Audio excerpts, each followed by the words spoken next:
ಚಿಕ್ಕೋಡಿ ಬರುವ ಅಕ್ಟೋಬರ್ 2ರಂದು ಗಾಂಧಿ ಜಯಂತಿಯಂದು ಬೆಳಗಾವಿ ಜಿಲ್ಲೆ ವಿಭಜನೆ ಮಾಡಿ ಚಿಕ್ಕೋಡಿ ಜಿಲ್ಲೆಯನ್ನಾಗಿ ಘೋಷಣೆ ಮಾಡಬೇಕು ಎಂದು ಚರಮೂರ್ತಿ ಮಠದ ಸಂಪಾದನಾ ಸ್ವಾಮೀಜಿ ಹೇಳಿದರು.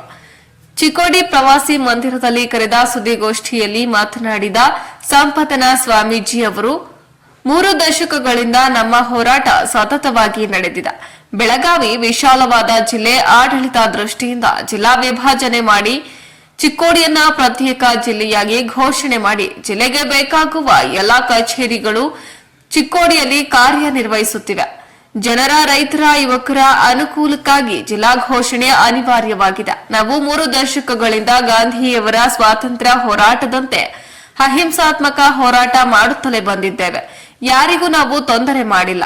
ಕಾರಣ ಬರುವ ಗಾಂಧೀಜಿ ಜಯಂತಿಯ ದಿನದಂದು ಚಿಕ್ಕೋಡಿ ಜಿಲ್ಲಾ ಘೋಷಣೆ ಮಾಡಿ ಎಂದು ಸರ್ಕಾರಕ್ಕೆ ಒತ್ತಾಯಿಸಿದ್ರು. ಸಮಾಜ ಸೇವಕ ಚಂದ್ರಕಾಂತ ಹುಕ್ಕೇರಿ ಮಾತನಾಡಿ, ಸದನದಲ್ಲಿ ಸತೀಶ ಜಾರಕಿಹೊಳಿ, ಲಕ್ಷ್ಮೀ ಹೆಬ್ಬಾಳ್ಕರ, ಪ್ರಕಾಶ ಹುಕ್ಕೇರಿ, ಶಶಿಕಲಾ ಜೊಲ್ಲೆ, ಮಹೇಂದ್ರ ತಮ್ಮಣ್ಣವರ ಇವರು ಚಿಕ್ಕೋಡಿ ಜಿಲ್ಲೆಗಾಗಿ ಒತ್ತಾಯಿಸಿದ್ದಾರೆ. ಚಿಕ್ಕೋಡಿ ಜಿಲ್ಲೆಯಾಗಲು ಪ್ರಭಾವಿ ವ್ಯಕ್ತಿಗಳು ಕಂಟಕ ಮಾಡ್ತಿದ್ದಾರೆ. ಗೋಕಾಕ್ ಜಿಲ್ಲೆಯಾಗಲು ನಮ್ಮದೇನೂ ಅಭ್ಯಂತರವಿಲ್ಲ. ಕೂಡಲೇ ಚಿಕ್ಕೋಡಿಯನ್ನ ಪ್ರತ್ಯೇಕ ಜಿಲ್ಲೆಯಾಗಿ ಘೋಷಣೆ ಮಾಡಿ. ಇಲ್ಲಿಯವರೆಗೆ ಕಿವಡ ವಕೀಲರು, ಮಾಜಿ ಶಾಸಕ ಬಾಳಸಾಹೇಬ ವಡ್ಡರ, ಹಕ್ಯಾಗೋಳ, ಶೆಟ್ಟಿ ವಕೀಲರು, ಕಟ್ಟಿಮನಿ ಹೀಗೆ ಬಹಳಷ್ಟು ಹಿರಿಯರು ಹೋರಾಟ ಮಾಡಿದ್ದಾರೆ. ನುಡಿದಂತೆ ನಡೆಯುವ ಸರ್ಕಾರ ಕೂಡಲೇ ಚಿಕ್ಕೋಡಿ ಜಿಲ್ಲೆ ಘೋಷಣೆ ಮಾಡಲಿ ಎಂದು ಹೇಳಿದರು. ಚಿಕ್ಕೋಡಿ ಜಿಲ್ಲಾ ಹೋರಾಟ ಸಮಿತಿ ಅಧ್ಯಕ್ಷ ಸಂಜು ಬಡಿಗೇರ ಮಾತನಾಡಿ, ನಮ್ಮ ಜೀವನ ಕೇವಲ ಹೋರಾಟದಲ್ಲಿಯೇ ಮುಂದುವರೆದಿದೆ. ಪ್ರತಿಯೊಂದು ಸರ್ಕಾರ ಸುಳ್ಳು ಹೇಳುತ್ತಲೇ ಬಂದಿದೆ.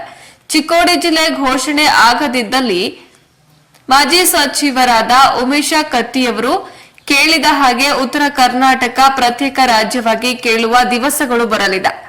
ತೆಲಂಗಾಣ ಮಾದರಿಯಲ್ಲಿ ಉಗ್ರ ಹೋರಾಟ ಮಾಡುವ ಪರಿಸ್ಥಿತಿ ಎದುರಾಗಲಿದೆ ಎಂದು ಸರ್ಕಾರಕ್ಕೆ ಖಡಕ್ ಎಚ್ಚರಿಕೆಯನ್ನ ನೀಡಿದ್ರು.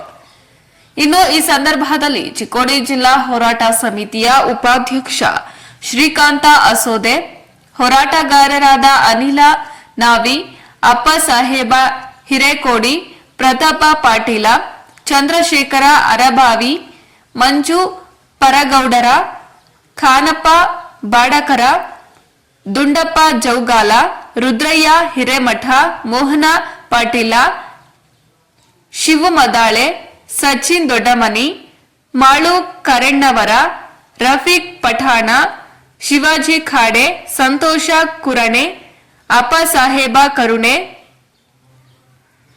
ಸಿದ್ದರಾಮ ಕರಗಾವೆ, ಸುರೇಶ ಕದ್ದಿ ಹಾಗೂ ಇನ್ನಿತರ ಹೋರಾಟಗಾರರು ಉಪಸ್ಥಿತರಿದ್ದರು. ಕಾಂಗ್ರೆಸ್ ಸಂಘದ ಎಲ್ಲ ಪದಾಧಿಕಾರಿಗಳೇ, ಇನ್ನುಳಿದ ಸಂಘಟನೆ ಎಲ್ಲ ಪದಾಧಿಕಾರಿಗಳೇ, ಪತ್ರಕರ್ತರೇ, ಸುದ್ದಿ ಮಾಧ್ಯಮದವರೇ, ತಮ್ಮೆಲ್ಲರಿಗೂ ಶರಣಾರ್ಥಿಗಳು. ಈಗಾಗಲೇ ಎಲ್ಲ ಪದಾಧಿಕಾರಿಗಳು ತಮ್ಮ ಅಭಿಪ್ರಾಯವನ್ನು ತಿಳಿಸಿಕೊಟ್ಟಿದ್ದಾರೆ. ಇದು 30 ವರ್ಷದ ಹೋರಾಟ ಇದೆ.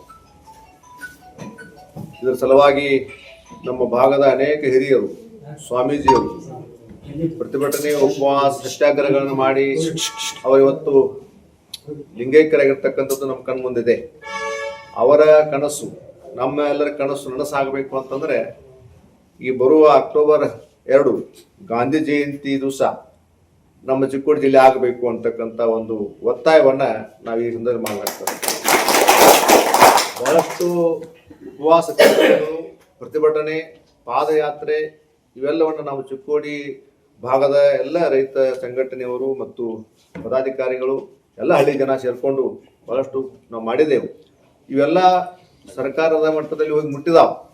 ಸ್ವತಃ ನಾವೇ ಮುಖ್ಯಮಂತ್ರಿ ಸಿದ್ದರಾಮಯ್ಯ ಮೊದಲು ಮುಖ್ಯಮಂತ್ರಿ ಇದ್ದಾಗ ಚಿಕ್ಕೋಡಿ ಎಲ್ಲ ಪದಾಧಿಕಾರಿಗಳು, ಹೋರಾಟ ಸಮಿತಿ ಎಲ್ಲ ಪದಾಧಿಕಾರಿಗಳು ಹೋದಾಗ ನಿಮ್ಮ ಭಾಗದ ಶಾಸಕರು ಎಲ್ಲರೂ ಒಕ್ಕೂರ್ಲಿಂದ ಒಪ್ಕೊಂಡ್ರೆ ಇವತ್ತು ನಾನು ಜಿಲ್ಲಾ ಘೋಷಣೆ ಮಾಡ್ತಾನೋ ಅಂತಂದು ಸಿದ್ದರಾಮಯ್ಯ ಅವಾಗ ಹೇಳಿದ್ರ, ಮೊದಲು ಮುಖ್ಯಮಂತ್ರಿ ಆಗಿದ್ದಾಗ. ಅದ್ರ ಮತ್ತೆ ಇವತ್ತು ನಾವು 4-5 ವರ್ಷ ಮತ್ತೆ ಹೋದ್ವು, ಆದರೂ ಜಿಲ್ಲಾ ಆಗಿಲ್ಲ. ಗೋಕಾಕದವರು ಕೂಡ ಜಿಲ್ಲಾ ಹೋರಾಟ ಸಮಿತಿಯವರು ಅವರು ಕೂಡ ಮೇಲಿನ ಮೇಲೆ ಪ್ರತಿಭಟನೆ, ಸತ್ಯಾಗ್ರಹ, ಮನವಿ ಕೊಡ್ತಕ್ಕಂಥದ್ದು ನಾವು ಪೇಪರ್ದಲ್ಲಿ ನೋಡ್ತಾ ಇದ್ದೀವಿ. ಅಲ್ಲಿನೂ ಕೂಡ ಸಂಪಾದನಾ ಮಠ ಸ್ವಾಮಿಗಳು, ಅಲ್ಲೊಂದು ಸಂಪಾದನಾ ಮಠ ಇದೆ ಗೋಕಾಕದಲ್ಲಿ, ಅವರು ಆ ಪ್ರತಿಭಟನೆ ಹೋರಾಟ ನೇತೃತ್ವ ತೋರಿಸಿದ್ದಾರೆ. ಇದು ನಮ್ಮದು ಸಂಪಾದನಾ ಮಠನ ಇದು ನಾವಿಲ್ಲಿ ನೇತೃತ್ವ ವಹಿಸ್ಕೊಂಡಿದ್ದೀವಿ. ನಮ್ಮ ಉದ್ದೇಶ ಅದು ಆಗಲಿ ನಾವು ಗೋಕಾಕನೂ ಜಿಲ್ಲಾ ಆಗಲಿ, ನಮ್ಮದು ಜಿಲ್ಲಾ ಆಗಲಿ. ಮತ್ತು ಗೋಕಾಕದವರೇನೆ ಜಿಲ್ಲಾ ಇವತ್ತು ಉಸ್ತುವಾರಿ ಸಚಿವರದಾರ ಜಾರಕಿಹೊಳಿ ಅವರು ಕೂಡ ಮನಸ್ಸು ಮಾಡಬೇಕು. ಅದಕ್ಕಾಗಿ ಈ ಹಿಂದಿನ ಹೋರಾಟಗಳು, ಪ್ರತಿಭಟನೆಗಳು ಮತ್ತೆ ನಾವು ಅದನ್ನ ಮಾಡೋದು ಬೇಡ. ಈಗ ಏನು ಇಲ್ಲಿ ತಕ್ಕ ಅವರೆಲ್ಲ ನೋಡಿದ ಇಲ್ಲಿ ಸಮಸ್ಯೆಗಳನ್ನ ಗೊತ್ತದೆ. ಅಥಣಿ ತಾಲೂಕಾ, ಕಾಗವಾಡ ತಾಲೂಕಾ, ರಾಯಬಾಗ ತಾಲೂಕಾ, ಕುಡ್ಚಿ ತಾಲೂಕು ಇರತಕ್ಕಂಥ ಅನೇಕ ಸಮಸ್ಯೆಗಳು ಬಗೆಹರಬೇಕಂದ್ರೆ ಚಿಕ್ಕೋಡಿ ಜಿಲ್ಲೆ ಆಗಬೇಕು. ಇಷ್ಟಾಗಲೇ ನಮ್ಮ ಚಿಕ್ಕೋಡಿಯಲ್ಲಿ ಎಲ್ಲ ಆಫೀಸ್ಗಳು ಬಂದಾವೆ. ಈಗಾಗಲೇ ಎಲ್ಲ ಆಫೀಸ್ಗಳು ಆಗಿದಾವೆ. DC 1 SP ಆಫೀಸ್ ಒಂದು ಆದ್ರೆ ಮುಗಿದು ಜಿಲ್ಲಾ ನ್ಯಾಯಾಲಯ ಆಗಿದೆ. ಆಮೇಲೆ ಮತ್ತೆ KSRTC ಶಿಕ್ಷಣ ಮತ್ತು DDPO, DDPI ಎಲ್ಲ ಆಫೀಸ್ಗಳು ನಮ್ಮ ಚಿಕ್ಕೋಡಿಯಲ್ಲಿ ಈಗಾಗಲೇ ಕೆಲಸ ನಿರ್ವಹಿಸುತ್ತಿದ್ದಾವೆ. SP ಆಫೀಸ್ ಒಂದು, DC ಆಫೀಸ್ 2 ಆಫೀಸ್ ಅವ್ರಿಗೆ ಬಂದ್ರೆ ಮುಗಿದ ಜಿಲ್ಲಾ ಕೆಲಸ ಶುರುವಾಗ್ತದೆ. ಆದರೆ ಸರ್ಕಾರ ಘೋಷಣೆ ಮಾಡಬೇಕು. ಶೈಕ್ಷಣಿಕ ಜಿಲ್ಲೆ ಅಂತಕ್ಕಂಥದ್ದು ಭಾಳ ಸಾಧ್ಯ ಘೋಷಣೆ ಮಾಡಿ, ಆದರೆ ಕಂದಾಯ ಜಿಲ್ಲಾ ಆಗಬೇಕು ಅಂತಕ್ಕಂಥ ಇಚ್ಛೆ ನಮ್ಮೆಲ್ಲದೆ ಮತ್ತು ಜನರ ಸಲುವಾಗಿ ಮತ್ತು ಉತ್ತರ ಕರ್ನಾಟಕ ಅಭಿವೃದ್ಧಿನೂ ವಿಚಾರವಾಗಿ ಅವರು ಮಾತಾಡಿಲ್ಲ. ಇದನ್ನ ನಾವು ಖಂಡಿಸ್ತೇವೆ. ಇನ್ನು 1-2 ದಿವಸ ಐತಿ, ಇನ್ನಾದ್ರೂ ಕೂಡ ಅವರ ಈ ಭಾಗದ ಶಾಸಕರು ಸದನದಾಗ ಧ್ವನಿ ಎತ್ತಬೇಕು. ಈ ಭಾಗದ ಬಗ್ಗೆ, ಜಿಲ್ಲಾ ಬಗ್ಗೆ ಚರ್ಚೆ ಆಗಬೇಕು ಅಂತ ನಾವು ಈ ವೇದಿಕೆ ಮುಖಾಂತರ ಒತ್ತಾಯ ಮಾಡ್ತೀವಿ. ಮತ್ತು ಕೇಂದ್ರ ಸರ್ಕಾರ ಕೂಡ ಅವ್ರಿಗೆ ಡೆಡ್ಲೈನ್ ಕೊಟ್ಟಿತ್ತು ಸರ್ಕಾರಕ್ಕೆ. ಅಧಿಕೃತವಾಗಿ ಸುತ್ತೋಲೆ ಮುಖಾಂತರ ಅವ್ರಿಗೆ ನೋಟಿಸ್ ಕೊಡೋದಾಗ್ಲಿ ಮತ್ತೊಂದಾಗ್ಲಿ ಹೇಳಿದ್ರು ಇವತ್ತಿನವರೆಗೆ ಕರ್ನಾಟಕ ಸರ್ಕಾರ ಆಗಲಿ, ರಾಜ್ಯದ ಜನಪ್ರತಿನಿಧಿ ಆಗಲಿ ಆ ಸುತ್ತೋಲೆ ಬಗ್ಗೆ ಒಬ್ಬರು ಕೂಡ ಇವತ್ತಿನವರೆಗೂ ಮಾತಾಡಿಲ್ಲ. ಅದನ್ನ ಈ ಭಾಗದ ಶಾಸಕರು, ವಿರೋಧ ಪಕ್ಷ ನಾಯಕರು ಸರ್ಕಾರಕ್ಕೆ ಕೇಳುವಂಥದ್ದಾಗಬೇಕು. ಕೇಂದ್ರ ಸರ್ಕಾರ ಕೊಟ್ಟಂಥ ಸುತ್ತೋಲೆ ಬಗ್ಗೆ ಸರ್ಕಾರ ಏನು ಉತ್ತರ ಕೊಡ್ತೈತೆ ಅನ್ನೋದ ಸ್ಪಷ್ಟವಾಗಿ ಸರ್ಕಾರ ನಿಲುವು ಏನು ಅನ್ನೋದ ಹೇಳುವಂಥದ್ದಾಗಬೇಕಂತ ವಿರೋಧ ಪಕ್ಷದವ್ರಿಗೆ ಅಲ್ಲಿ ಸದನದಾಗ ನೀವು ಕೇಳ್ರಿ ಅನ್ನೋದು ಒತ್ತಾಯ ಮಾಡ್ತೀವಿ. ಆದಷ್ಟು ಬೇಗ ಆ ಡೆಡ್ಲೈನ್ ಇರ್ಬೋದು, ಈಗ ಜಿಲ್ಲಾ ವಿಭಜನೆ ಅಭಿವೃದ್ಧಿ ದೃಷ್ಟಿಯಿಂದ ಇರ್ಬೋದು, ಮತ್ತೊಂದು ದೃಷ್ಟಿಯಿಂದ ಇರ್ಬೋದು. ನಾವು ಕಳೆದ 30 ವರ್ಷದಿಂದ ಈ ಭಾಗದ ಜನ ನಾವೆಲ್ಲ ಹಿರಿಯರು ಕೂಡಿ ಅಜ್ಜಗಳು ನಿಂತಿದ್ದಾಗ ಹೋರಾಟ ಮಾಡ್ಕೊತ ಬಂದೀವಿ. ದಯಮಾಡಿ ತಾವು ಅದನ್ನು ಪರಿಗಣಿಸಿ ಆದಷ್ಟು ಬೇಗ ವಿಭಜನೆ ಮಾಡ್ರಿ, ಚಿಕ್ಕೋಡಿ ಜಿಲ್ಲಾ ಮಾಡ್ರಂತ ಈ ಅಜ್ಜಗಳ ನೇತೃತ್ವ ಈ ಸಭೆ ನೇತೃತ್ವ ವಹಿಸಿದ ಅವ್ರ ಮುಖಾಂತರ ನಾವು ಸರ್ಕಾರಕ್ಕೆ ಹೇಳ ಇಷ್ಟಪಡ್ತೀವಿ. ನಾವೇನು ಹೋರಾಟ ಚಾಲೂ ಮಾಡಿದ್ವು, ಸೈಕಲ್ ಮ್ಯಾಗ ಹೋರಾಟ ಚಾಲೂ ಮಾಡಿದ್ವಿ. 28-30 ವರ್ಷ ಆಗಿರ್ಬೇಕು. ಸರ್ಕಲ್ದಾಗ ಬಂದು ಸೈಕಲ್ ಮ್ಯಾಗ ಹೋರಾಟ ಮಾಡಿದ್ವಿ. झंडा ಹಚ್ಕೊಂಡು ಜಿಲ್ಲಾ ಬೇಕು, ಚಿಕ್ಕೋಡಿ ಜಿಲ್ಲಾ ಬೇಕು. ಅದು ಯಾಕೆ ನಮಗೆ ಬತ್ತಪ್ಪ ಅಂದ್ರೆ ಜಯಂತ್ ಪಾಟೀಲ್ ಸಾಹೇಬ್ರ ಚಿಕ್ಕೋಡಿ ಜಿಲ್ಲಾ ಡಿಕ್ಲೇರ್ ಮಾಡಿದ್ರು, ತುತ್ತು ಕೊಟ್ಟರು ಮತ್ತು ಕಸ್ಕೊಂಡು ಬಿಟ್ರು. ಅದನ್ನು ವಾಪಸ್ ಕಸ್ಕೊಳ್ಳೋಣ ನಾವು ಹೋರಾಟ ಚಾಲೂ ಮಾಡಿದ್ವಿ. ಈ ಕ್ಯೂಡ್ ವಕೀಲರ, ಬಾಳಾಸಾಹೇಬ್ ವಡ್ಡರ, ಮತ್ತು ಈಗ ಭಾಳ ಜನ ಈಗ ಹಕ್ಯಾವಳ ಸಾಹೇಬ್ರಾಗಲಿ, ಕಟ್ಟಿಮನಿ ಸಾಹೇಬ್ರ, ವಡ್ಡರ್ ಸಾಹೇಬ್ರ, ಭಾಳ ಜನ ಅಲ್ಲ, ME ಶೆಟ್ಟಿ ವಕೀಲರ, ಹಿರಿಯ ವಕೀಲರ, ಅವರು ಹೋರಾಟದಾಗಿದ್ದರು. ಯಾರಿಲ್ಲ ಅನ್ನಂಗಿಲ್ಲ. ಚಿಂಚಣಿ ಅಜ್ಜಗಳು ಚಿಕ್ಕೋಡಿ ಅಜ್ಜಗಳಂತೂ ಜೋಡಿ ಹತ್ತಿದ್ದಂಗೆ ಅವ್ರ ಪಾಪ ಯಾವಾಗ ನಾವು ಫೋನ್ ಮಾಡಿದಾಗ ಹಜರ್ ಇಷ್ಟು ಸಹಕಾರ ಕೊಟ್ಟಿದ್ರು. ಎಲ್ಲ ಇದಕ್ಕೆ ಜಿಲ್ಲಾ ಆದ್ರೆ ಕ್ರೆಡಿಟ್ ನಾವು ಅಜ್ಜಗಳಿಗೆ ಕೊಡ್ಬೇಕು. ಆದರೆ ಒಬ್ಬ ಅಜ್ಜಗಳು ನೀವು ಕಳ್ಕೊಂಡಿವ ದುಃಖ ಅನಿಸ್ತೈತಿ. ಆದ್ರೂ ನಾವು ಎಲ್ಲ ಸರ್ವಸ್ವ ಇವ್ರ ಪಾದದಾಗ ನಾವು ಕಂಡಿದ್ದೆವು. ಸಂಪಾದನಾ ಮಹಾಸ್ವಾಮೀಜಿಗಳ ನೇತೃತ್ವದೊಳಗೆ ಜಿಲ್ಲಾ ಆಗಬೇಕು. ಕೇಂದ್ರ ಸರ್ಕಾರ 31 ಒಳಗೆ ಮಾಡ್ಬೇಕಂತೇಳಿ ಈಗ ಡೆಡ್ಲೈನ್ ಕೊಟ್ಟಿತ್ತು. ಅದ್ರೊಳಗೆ ನೀವಂತಿ ತಾಲೂಕಾ ವಿಭಜನೆ, ಜಿಲ್ಲಾ ವಿಭಜನೆ ಮಾಡಿಕೊಡ್ರಿ. ಅದ್ರೊಳಗೆ ಅದರ ನಂತರ ನಿಮ್ಗೆ ಅವಕಾಶ ಇಲ್ಲ ಅಂತೇಳಿ ಅವ್ರು ಹೇಳಿದರು.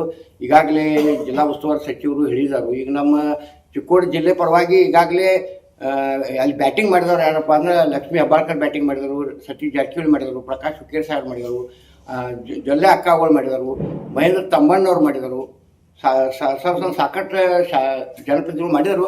ಇನ್ನು ಕೆಲವೊಂದು ಮಂದಿ ಮೌನ ಇದಾರೆ ರೀ. ಅವ್ರು ಯಾಕೆ ಮೌನ ಇದಾರೋ ದೇವ್ರಿಗೆ ಗೊತ್ತಾ. ಮತ್ತು ಯಾರೇ ಒಬ್ಬರು ದೊಡ್ಡ ಮನುಷ್ಯ ಇದಕ್ಕೆ ಕಂಟಕ ಅದ, ಚಿಕ್ಕೋಡಿ ಜಿಲ್ಲಾ ಮಾಡೋಕೆ ಒಬ್ಬ ಮನುಷ್ಯ ಕಂಟಕ ಅದನ್ನು ಅದು ಬರೋ ದಿವ್ಸನಾಗ ಅದು ಯಾರು ನಾವು ಕ್ಲಿಯರ್ ಮಾಡ್ಬೋದು. ಆದರೆ ಒಬ್ಬ ಮನುಷ್ಯ ಕಂಟಕ್ಕಿದ್ದ ಕಾರಣ ನಮಗೆ ವಿಘ್ನ ಬರಾಕೈತಿ. ಚಲೋ ಕೆಲಸ ಮಾಡಬೇಕಾದ್ರೆ ಒಬ್ಬ ಕಂಟಕ್ಕೆ ಬೇಕಾದ್ರೆ ಚಲೋ ಕೆಲಸ ಆಗಂಗಿಲ್ಲ. ಕೆಟ್ಟ ಕೆಲಸ ಏನೈತಿ ಯಾರಿಲ್ಲಾದ್ರೂ ಆಗಿಬಿಟ್ಟಿರ್ತಾವೆ. ಅದಕ್ಕೆ ಅಡ್ಡಗಾಲ ಹಾಕಾಕದವ್ರು. ಈ ಗೋಕಾಕದವ್ರಿಗೂ ಚಳ್ಳೆ ಹಣ್ಣು ತಿನ್ಸೋದು, ನಮಗೂ ಚಳ್ಳೆ ಹಣ್ಣು ತಿನ್ಸೋದು. ನಮಗೆ ಗೋಕಾಕ್ ಜಿಲ್ಲಾ ಆದರೆ ನಮ್ಮದೇನು ಇದಿಲ್ಲ, ನಮ್ಗೆ ಅಬ್ಜೆಕ್ಷನ್ ಇಲ್ಲ. ಮತ್ತು ನಮ್ಮ ಜಿಲ್ಲಾ ಆದ್ರೂ ಅದು ಅಬ್ಜೆಕ್ಷನ್ ಇಲ್ಲ. ಅದಕ್ಕೆ 2 ಜಿಲ್ಲಾ ನಾವು ಡಿಕ್ಲೇರ್ ಮಾಡಿದ್ರೆ ಈಗಾಗಲೇ ಹೇಳಿದ್ದೀವಿ. ಅವ್ರಿಗೂ ಆಗಲಿ ನಮ್ಮದು ಆಗಲಿ, ನಮ್ದು ಅವ್ರು ಮಾಡಬೇಕಂತ ಏನು ವಿಚಾರ ಇಲ್ಲ. ಅದಕ್ಕೆ ಜಾರಕಿಹೊಳಿ ಸಾಹೇಬ್ರೇನ್ರಿ ಕೂಡಲೇ ಜಾರಕಿಹೊಳಿ ಈಗ ನಮ್ಮ ಬೆಳಗಾವಿ ಜಿಲ್ಲಾದಾಗ ಸಚಿವರಂತ ಜಾರಕಿಹೊಳಿ ಸಾಹೇಬ್ರ ಮತ್ತು ಲಕ್ಷ್ಮೀ ಹೆಬ್ಬಾಳ್ಕರ್ ಸಚಿವರು ಅದಾರು. ಇವರಿಬ್ಬರು ಮನಸ್ಸು ಮಾಡಿದ್ರೆ ಆಗಿನಾಗ ಜಿಲ್ಲಾ ಆಗ್ತೈತಿ. ಮತ್ತು ಈಗ ಸದ್ಯ ಅಧಿವೇಶನ ನಡೆದಿ, ಅಧಿವೇಶನದೊಳಗೆ ಏನೈತಿ ಚಿಕ್ಕೋಡಿ ಜಿಲ್ಲಾ ಡಿಕ್ಲೇರ್, ಚಿಕ್ಕೋಡಿ ಮತ್ತು